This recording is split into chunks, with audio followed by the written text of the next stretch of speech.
So my name is Melissa Davis, and I work for Alcohol Beverage Services. I head up their marketing department, and we have been doing a virtual education series since about the middle of April, I would say.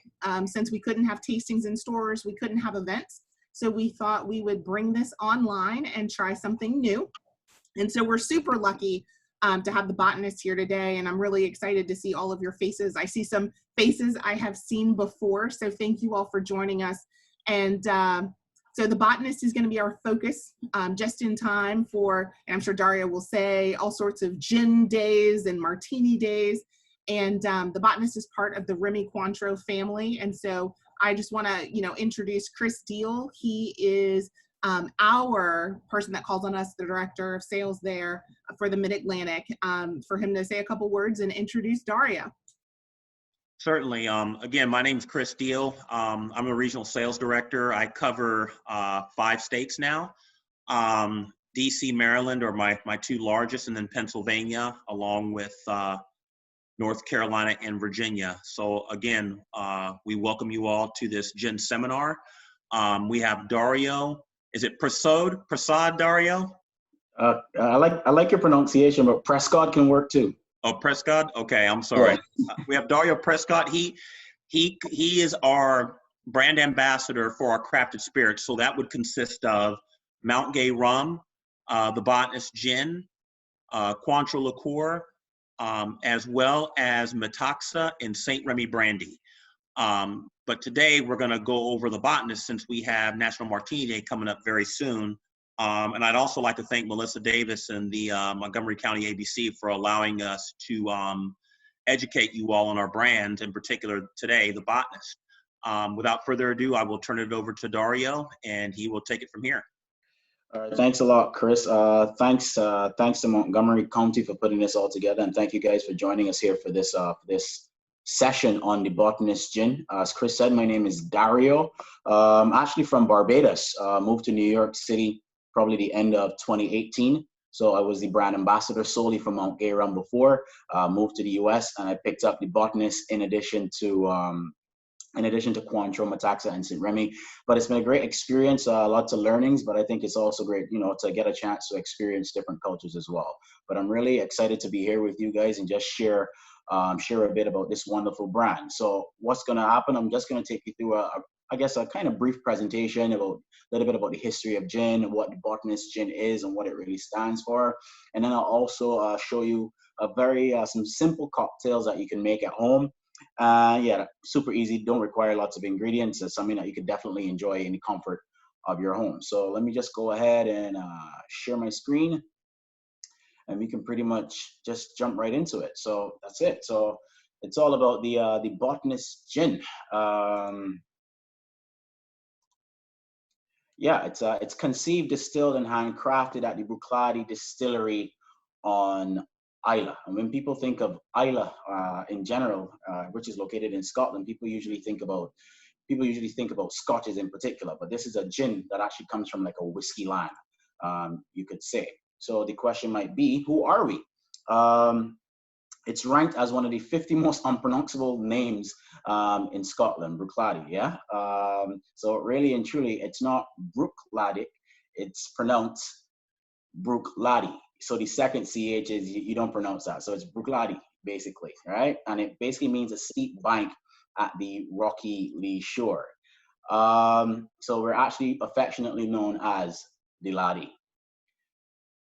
Where is the distillery located? It's located way out west on the Isle of Scotland, with about 3,000 people spanning the population.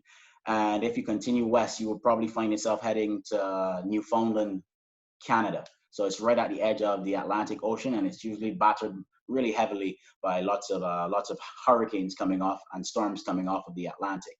So it's not Islay, it's actually pronounced Islay. So you got like some pretty hard words coming out of it, but that's the best way that you're supposed to pronounce them, you could say. And Islay is actually known as the Queen of the Hebrides, really, because it's known for being very fruitful, and it's also known for being very fertile as well. So lots of greenery, lots of lushness is definitely what Islay will be. And it's also much flatter compared to the chain of islands that it basically lies within. So it's usually known for growing things and the lushness of the land. When you think about gin, you can't talk about gin without mentioning the juniper. But this powerful little berry was had multiple purposes. It was used to cure jaundice. It was used as an enhancer, and it was also used to treat many other ailments throughout history at different points in time. So once people start talking about the juniper, it was initially used for majority health ailments and enhancement of the body.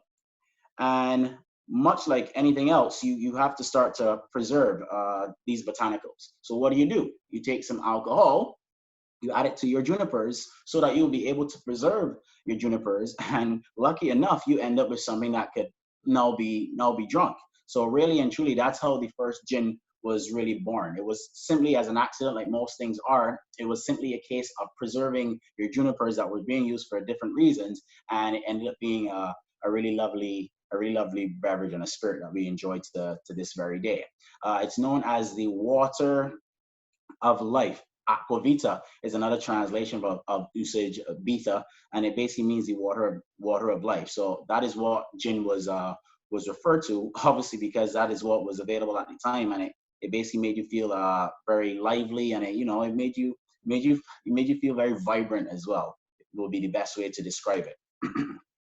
The King William of Orange was considered to be the very first gin ambassador of the world, you could say. While being the King of England at one point in time, he was all for the production of gin. He passed many laws encouraging the production of gin to the point that it was readily available all around England. So he was very happy with the product, and he readily promoted the drinking of gin all over England, throughout Belgium and other parts of Europe.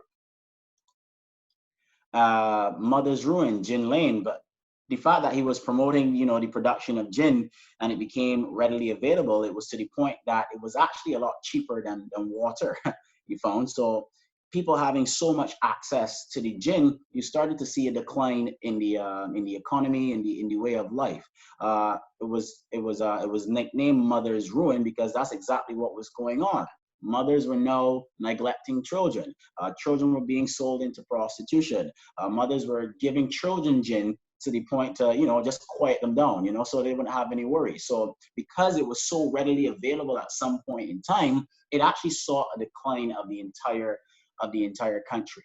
And from that, you had to switch up, so it basically saw the constant decline of gin.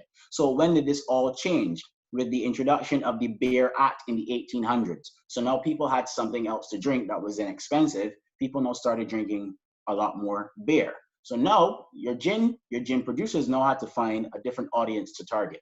So why not target the wealthy? But obviously, if you're going to be targeting the wealthy, you now have to put a lot more thought into your product. So it became a case now that people know how to make sure that the quality of the gin was much better, the botanicals that you were using. So you found the production move from England and spread over to Scotland and other places throughout Europe. So this is at the point that you started to see a more refined drink as it related to gin because of the introduction of the Beer Act in the 1800s. So here we saw the rise of gin started to begin.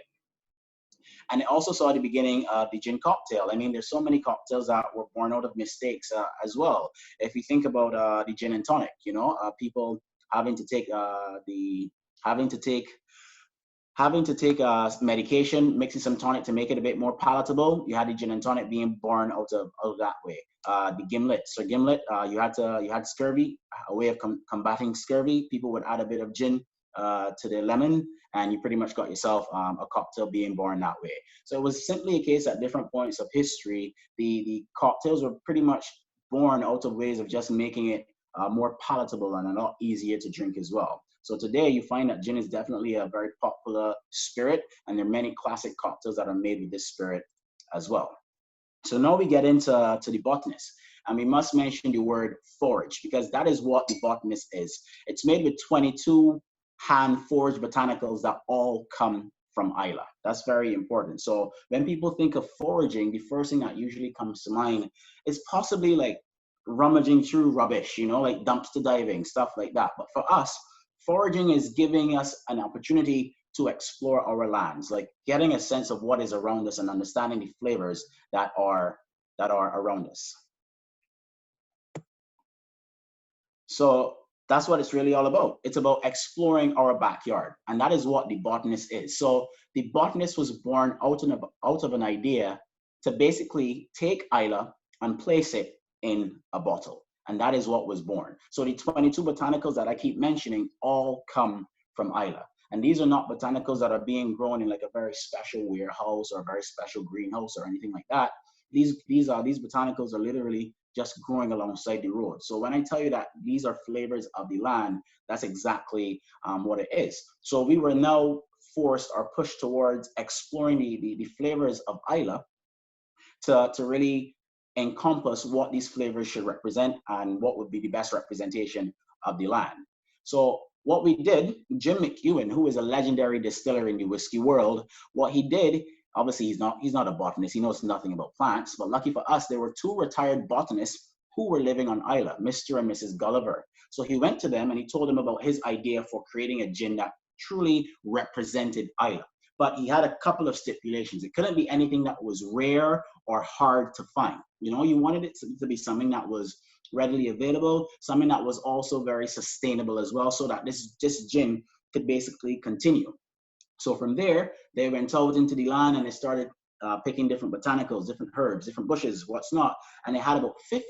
And for Jim, he now had to take these 50, started to do his pairing before he ended up at 22. And it was all about balance. It was always to make sure that these botanicals complemented one another. So it wasn't the case that we wanted to have the most botanicals in the world as it related to the gin. We wanted to make sure that we had the right blend of botanicals, the right mixture of botanicals that would definitely show people what the flavors of Islay truly represent.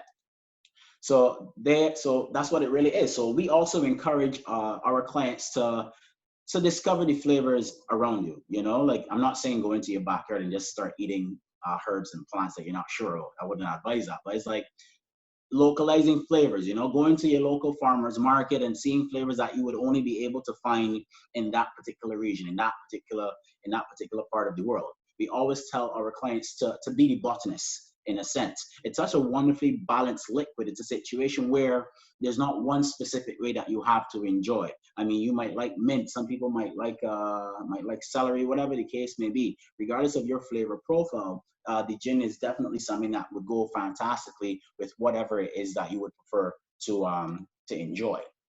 Here we can see a picture of James Donaldson, who is actually our master forager. I guess you could call him our professional forager. So Botanist is actually the only brand to have a full-time forager on staff.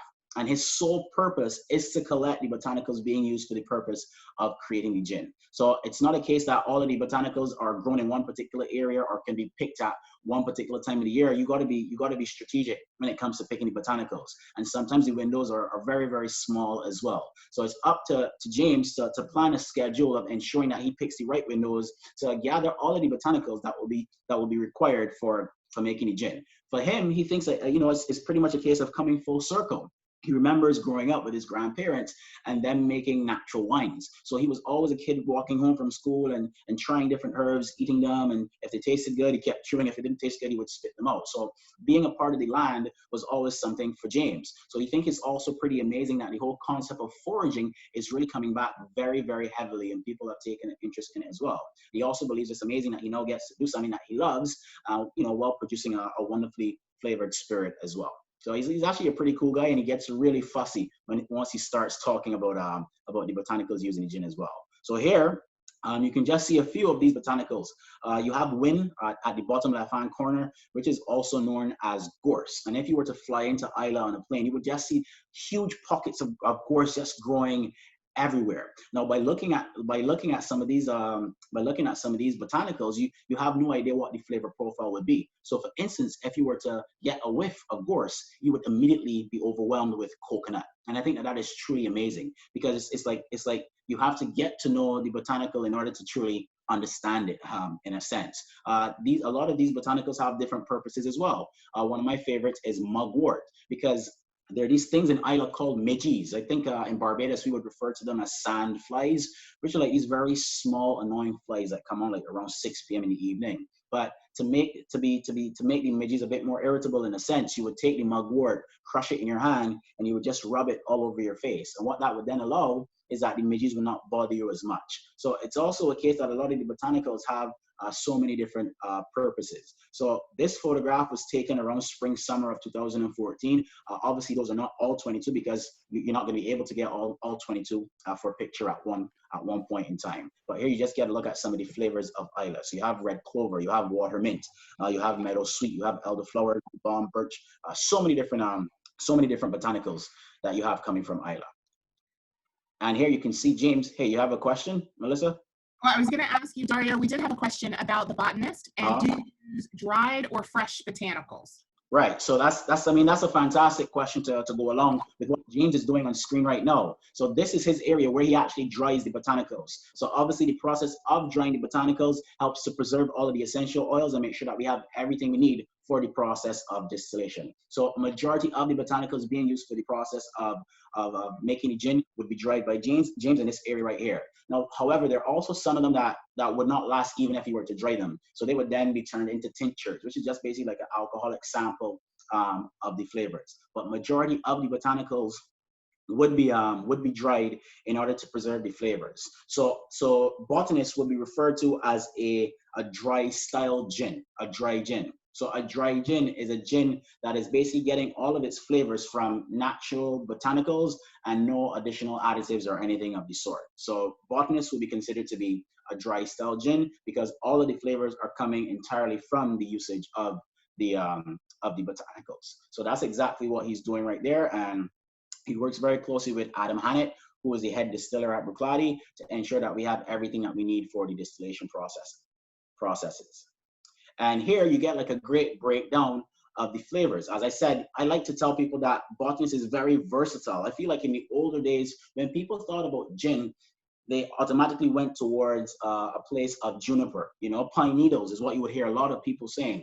The style of gins are now changing. The styles of gins are now a lot more versatile. I feel like the styles of gins now are a lot more, I guess they allow for people who would not usually drink gin to possibly want to try it. So if you take a look at the flavor wheel that we have on screen, we have sweet, we have mint, we have citrus, we have herbal, we have grassy, we have aromatic, we have floral. In essence, we have something for everyone. So I like to use the example of, let's say we all feel like drinking some gin and tonics, yeah.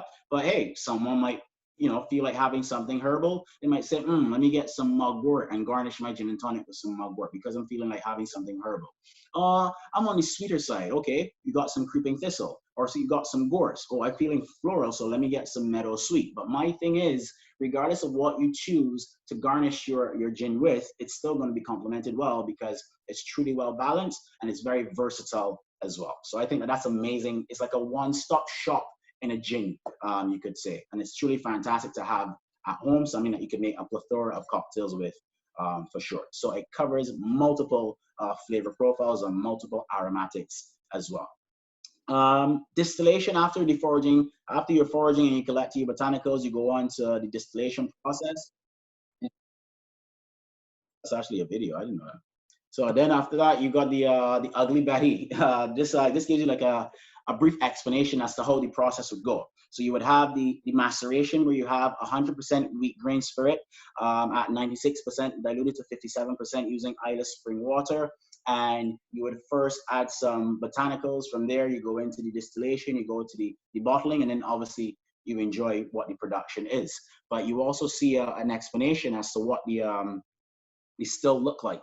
So you have the base where all of the botanicals will be loaded in. You have the neck where all of the vapors will be rising up. You have the lin arm that would also allow the vapors to rise up. The infusion chamber that you see at the top, that's where we will be placing the botanicals. And then obviously the process of condensation is your vapors returning to a liquid state, and the spirit safe is where you will be collecting what came off of the still. So this is a look at the Loudman still, the Le Mans still. There were only about 5 of them left in the world, and we probably got this by chance, actually. There was a distillery that was closing down in Scotland called Inverleven, And at that point in time, the Bruichladdich distillery was now starting back up again after being bought by some guys who were really passionate about great whiskey, and they didn't want to see Bruichladdich die.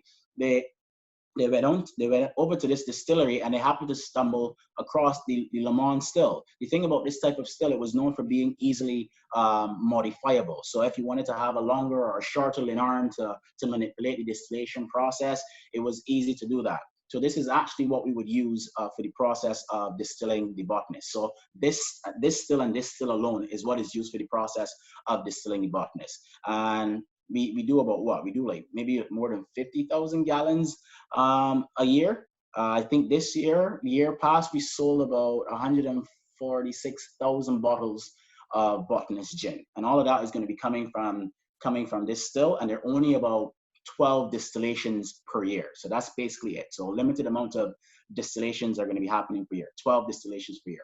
But the Le Mans still is what we're using specifically for the process of distilling our gin. So here, this is where we're going to be having our 9 core botanicals. And I like to see our 9 core botanicals as the supporting cast, you could say. If you're making a movie, yes, we have the people who are on screen, but there's so much going on behind the scenes. You know, there's so many people in the credits that you never get to see, but they were also a part of the production. And that's how I see the 9 core botanicals. So there are 9 berries, barks, and seeds that we're getting that basically are used as the base for the Botanist. So these 9 berries, barks, and seeds and peels are placed into the still in a specific order to basically form a bed in the base of the still. Now, the still is then heated to hand hot water. And that's not my words. Those are the words coming from the distillery. It is heated to hand hot water, meaning they literally put their hand in it to test that the water is hand hot. And that's how they know that it's pretty much ready. And they're going to leave it there, and they're going to let those 9 core botanicals just sit and steep. Now, it's very important to understand that this process is a very slow process. We call it the slow and simmer process. It's not a case that we want to damage any of the berries, barks, and seeds and peels being used, or any of the botanicals. We want to make sure that you're gradually applying the heat to ensure that all the essential oils are captured and nothing is damaged during the process, to ensure that you get the nice balance that is needed. So this process of steeping these 9 core berry, barks, and seeds, that lasts a total of 12 hours. Could you believe that? So they're going to be steeping it overnight for 12 hours at the hand hot water temperature. After you're done, the distillation then begins, and then that pretty much lasts another 10 hours. So it takes about 22 hours to go through the entire process of producing the gin. So as I said, it's a slow and simmer process. And I think it also allows you to appreciate the journey as well. You can't rush it. You just got to go with the flow. You just got to enjoy the journey. And I find that by enjoying the journey, that also comes with the stories that you can tell, you know, that basically paints a picture of how this liquid pretty much came to life, as opposed to just jumping towards the end. All right. So yeah, as I said, they then place the items inside of the still. Here you get a nice picture of the dried botanicals. So think of it as like a giant tea bag. You know, I think that's like a really nice way to truly understand it. You have like a giant tea bag that's placed inside of a chamber, and then the heat slowly, you know, makes its way through this tea bag of sorts of the botanicals to basically extract all of the aromatics and all of the essential oils and all of the flavors. So that gives you like a really nice idea as to what is going into the chamber at the top of the Le Mans still. So there you can get a little bit of everything, and obviously you can see some of the junipers in there as well. So yeah, this is just another picture over in the left corner. That's like the still, that's like the chamber where the basket of the botanicals would be placed. There's a better shot of it. And then obviously you have the vapors that will be running through, passing through this part right here, and continuing to the process of condensation. And this is all being diluted using Islay spring water. So obviously this is coming from a farm called the Optimore farm, and this water again is of Islay because it's coming directly directly from the earth. So I keep saying it all the time, but it truly is a liquid of Islay, because everything is done in that specific place. So this is where the water source would be. This little house you see here, this is where we will be collecting the water from that will be used for the process of diluting the Botanist down to 46% alcohol by volume.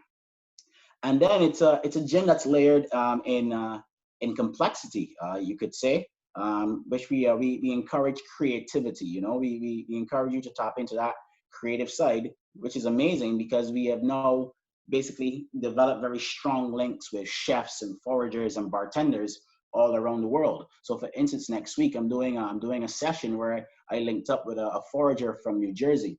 She sent some botanicals to a couple of participants, and then we're going to discuss these botanicals on a Zoom call. So I think that should be very interesting, so people could further understand how certain things came to be and what is real and what is artificial mint tasting like versus mint that will be coming directly from the wild plant as well. So it's been truly amazing to see that so many people are interested and so many people have embraced the Botanist gin as well.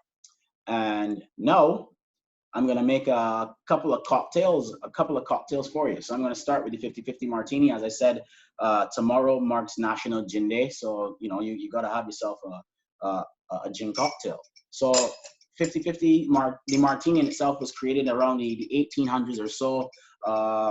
Super simple cocktail. The 50-50 pretty much indicates equal parts gin, equal parts dry vermouth, and you just add like 1 dash of bitters and you garnish it with a lemon twist. I'll make sure that you guys can have these recipes available at the end of the class so that you can feel free to try these at home and, you know, see how good you are at making your own cocktails. So obviously the star of the show is going to be the Botanist gin. As I said, you require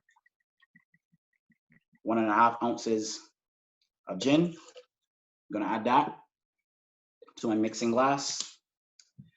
You need 1.5 ounces of dry vermouth.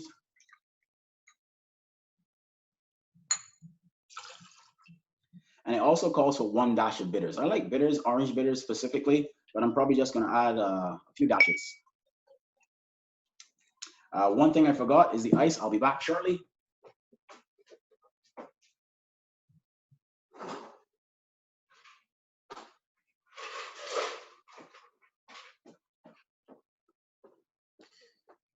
So then you're just gonna add some ice, and that's pretty much it. You see, those are 3 simple ingredients. You just need your gin, 1.5 ounces of gin, 1.5 ounces of dry vermouth, a couple of dashes of orange bitters. Add some ice to your mixing glass. So I'm gonna be serving this in a coupe, or obviously you can serve it in a martini glass as well. Now, what you would usually do as well, it's always good to just chill your glass beforehand by just dropping a couple of ice cubes in there. You can just like spin it around a bit. Make sure that it's nice and chilled, and you're gonna leave that there, and then you're just gonna stir your martini. The longer you stir, the better. Again, it's just allowing you to incorporate all of the flavors of the gin. This is actually one of my favorite gin cocktails. If I'm not drinking rum, I'm probably drinking gin. That's the way that I do it.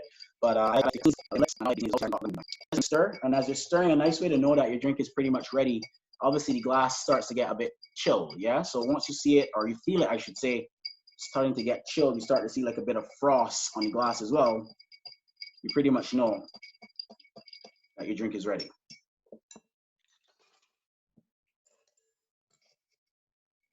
And I pour it in my glass, pour it for you guys to see.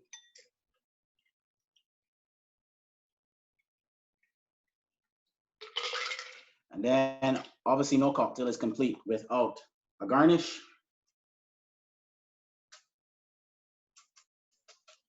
A lemon twist, spritz it across the top. Again, keep talking about those essential oils. Just give it a nice swirl, pop it in your drink, and you have yourself a 50-50 martini made with the Botanist. Hey, Darrio, your favorite dry vermouth? Let me show you what I've been. Let me show you what I'm using right now.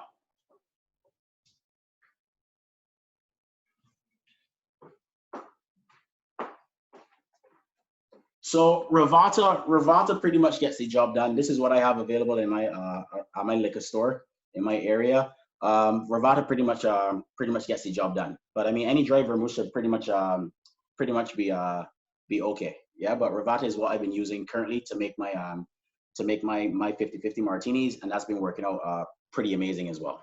All right, so I got my 50-50 martini, and now I'm gonna make you a bee's knees. And bee's knees was slang at one point in time for the best.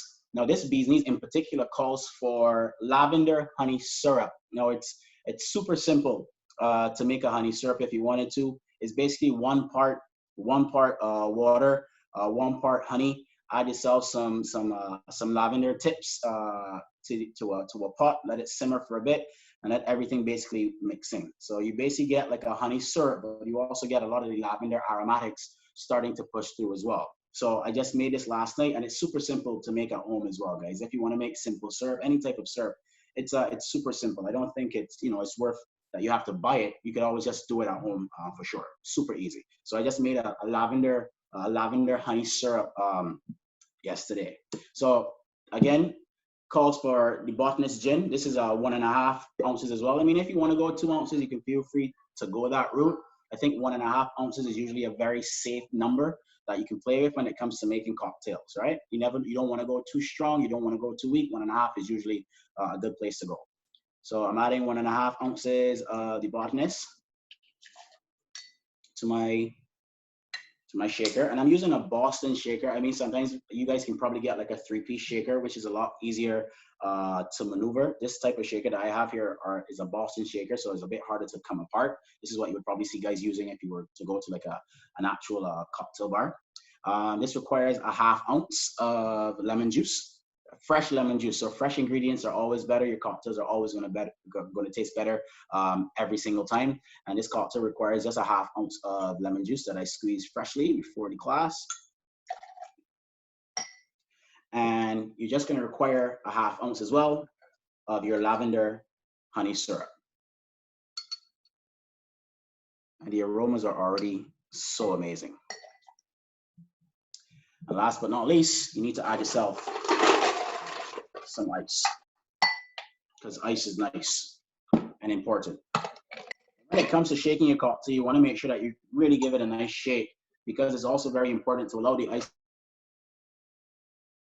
to dilute. The ice is one of the ingredients, 1/2 ounce of syrup, and now I'm just going to give it a quick shake. I should mention that you guys have been welcomed into my cocktail studio, which I sometimes use for that. Give it a nice shake. And again, as you're shaking, you can see it's too cold to hold. That's my rule. Once it becomes a bit too cold to hold, you know that your drink is pretty much ready. Just give it a couple more shakes. You're pretty much good to go. I chilled my glass as well. Just give it a slight tap on the side to release.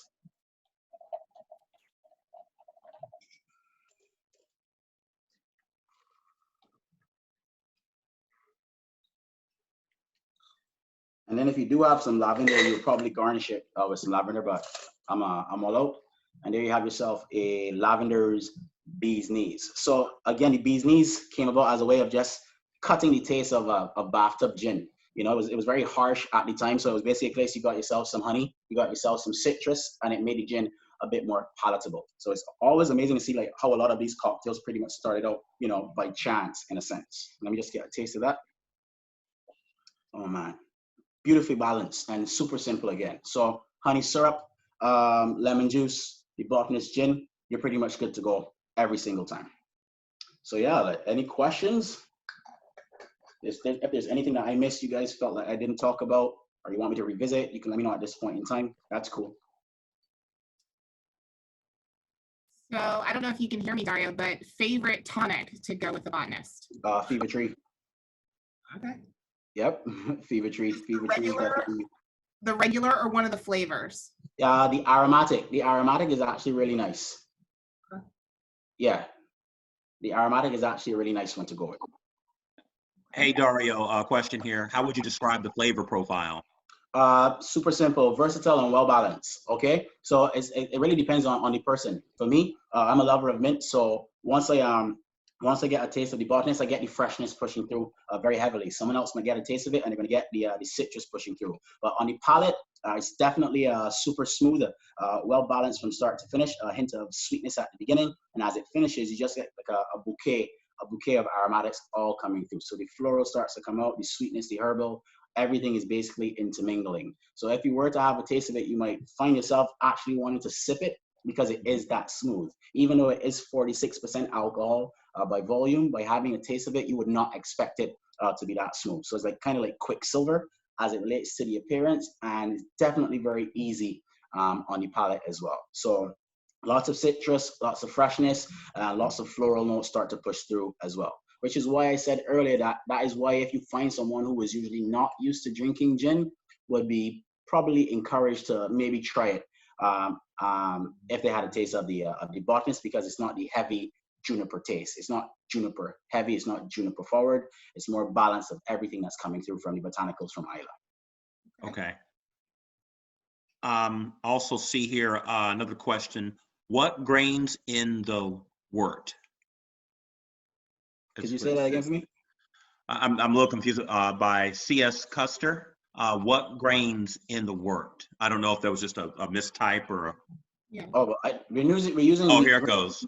Oh, no, neutral grain spirit. We're using yeah, it's a neutral grain spirit, but it's from wheat. I don't even know if that was a question, but it's from wheat. On that point, could you talk a little bit about, let's call it the mash bill? You know, what exactly, so it's based in wheat?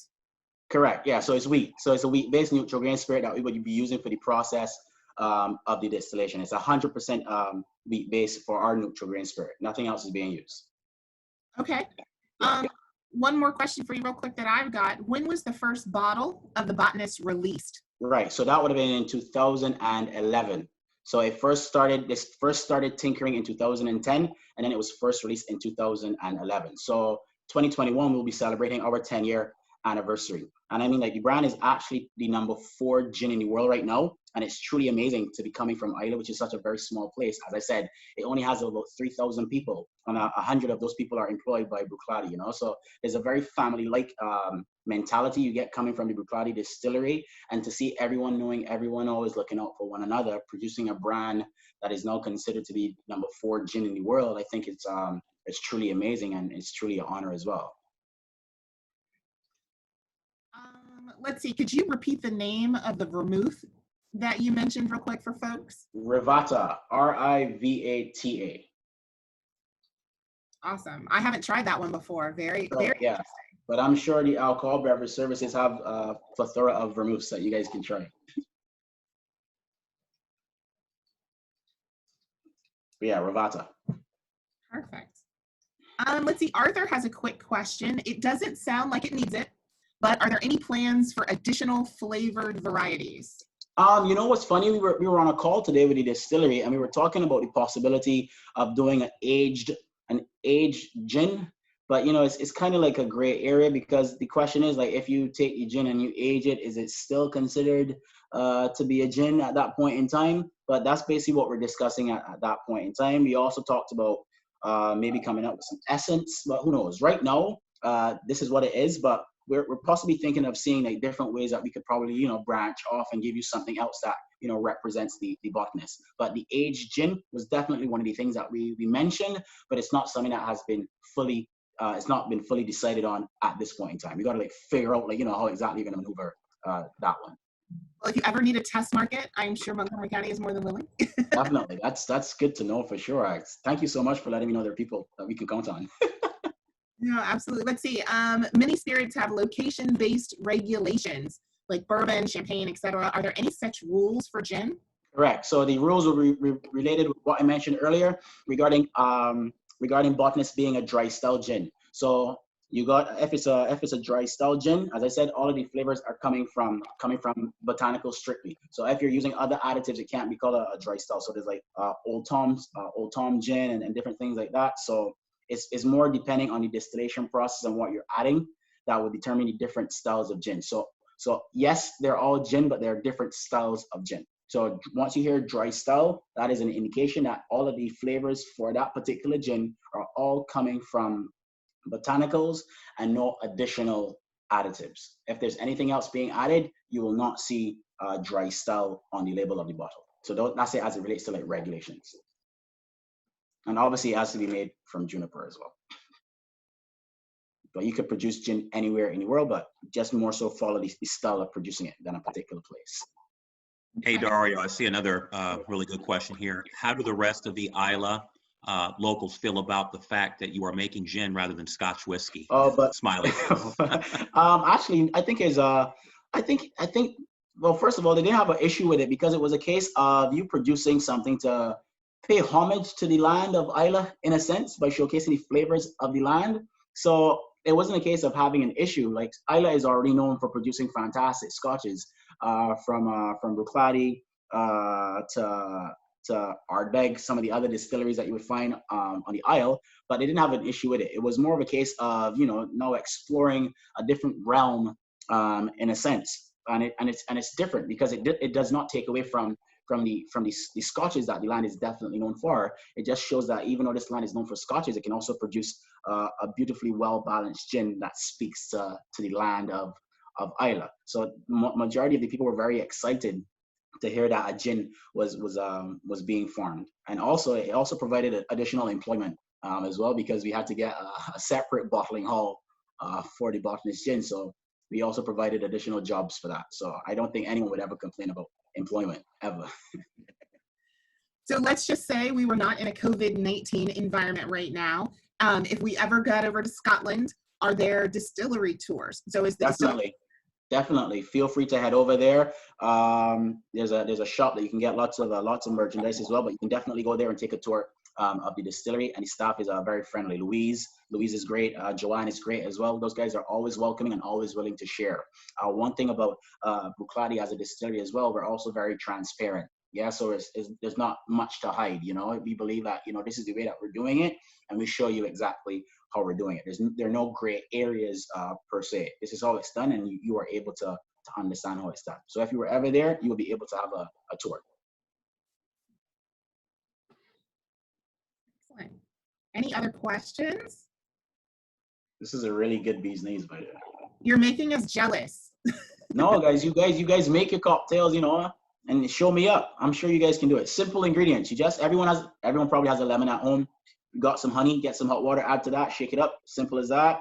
And you get yourself some Botanist gin, and you got yourself a bee's knees, man. If you want to make a gimlet, substitute that lemon for a lime, you got yourself a gimlet. Simple like that, right? There you go. Two different cocktails because of just switching out the citrus, right? If you're using a lime, it's a gimlet. If you're using a lemon, it's a bee's knees, and honey syrup as well.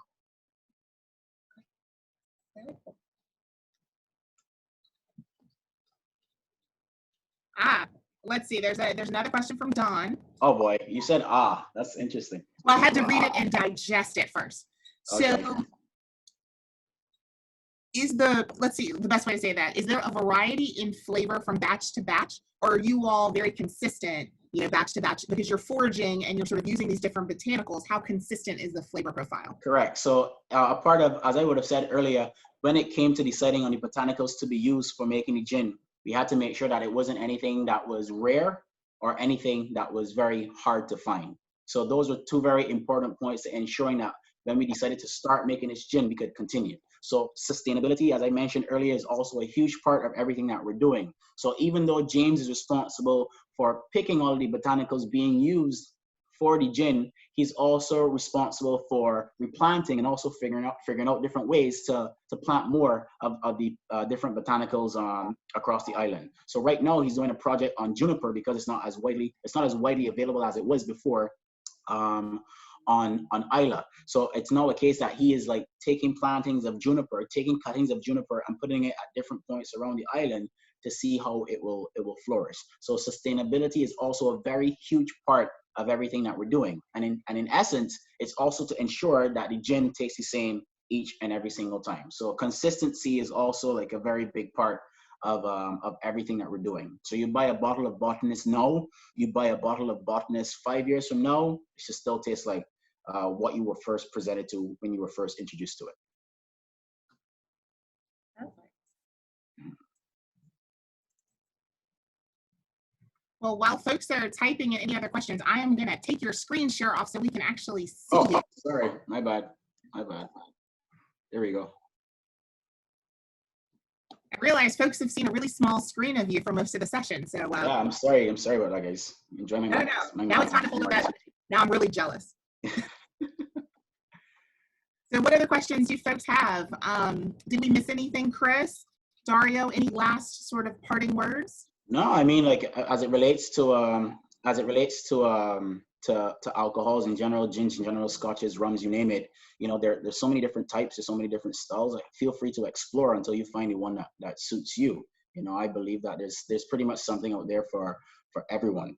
And also a point to, like, you know, cocktails. They're really not that hard. You know, you don't need to know 1,000,001 cocktails. You probably just need to know how to make 2. You can be fantastic at making those 2. And when people come to your house, they know that, hey, I'm going to have myself a fantastic martini. Every time I find myself at Marielle's house, you know, every time I'm over by Robert's house, every time I'm over by Arthur or Judy or James's house, I know I can get myself, you know, a fantastic martini. So don't be scared, you know, feel free to get the ingredients, try out at home, and, you know, just tinker with it. It's just like cooking, but with drinks. I think that's the best way to look at it. You know, you just get better by keep doing it again and again and again. But if you're looking for a one-stop shop for a gin that can pretty much please everyone in a plethora of cocktails, the Botanist will definitely be the way to go, because it's truly versatile, meaning it can go in a martini, but it can also go in a bee's knees, and it's also super well balanced as well. So even if you want it, it's something as simple as a Botanist and tonic, garnished with some mint and some rosemary or anything like that, you're pretty much good to go. Well, excellent. I cannot thank you enough for doing this for us. No, thank you for having me. Yes, Appreciate definitely. it.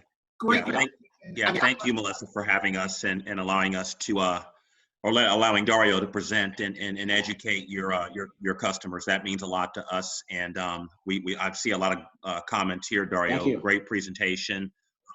It was definitely very informative, and you know, hopefully we can do this again sometime, Melissa. These are the type of activities and things that we want to do with your customer client base. So thank you again for allowing us to do that, and thank you, Dario, for the presentation. No, cheers from my couch to yours. Definitely, and thank you all for attending. Yes, thanks, guys. See you guys next week. All right, guys. Thanks again. Bye.